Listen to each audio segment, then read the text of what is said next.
tha càng bố pi thang kít soi một câu phu tông cun nổi ra su lệ va băng chiếc tin nằm tin lên khom na thì tâm lu đam na hui chieng hui gì anung in thang ạ tùy thi alo e ô phu mù chung khui cung chung na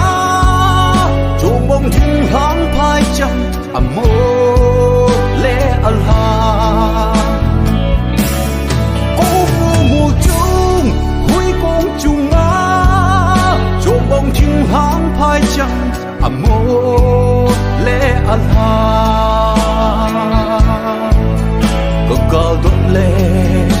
chỉ vỡ lệ hung hăng mây đê bồng như số ni hung nếu ca in tuy lang tuy lông dây gun dịu đường na mê hỏi nhẹ dê thì ra hay hăng hơi ra và mồ hôi ba sim thiên say bỏ bông nằm xôm dập châu nét kia dễ min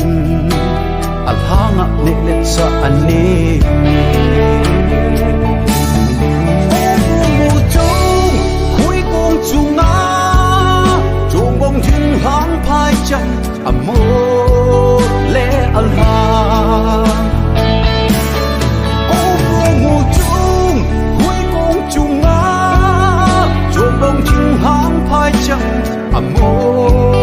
lệ alha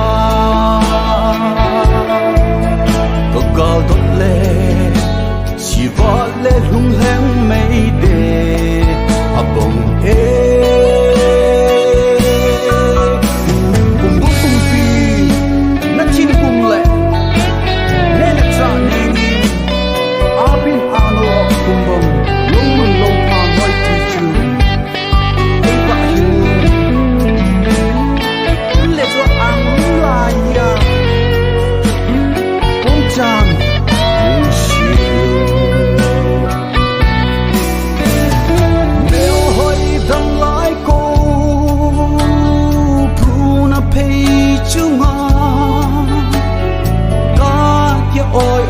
dễ lên hàng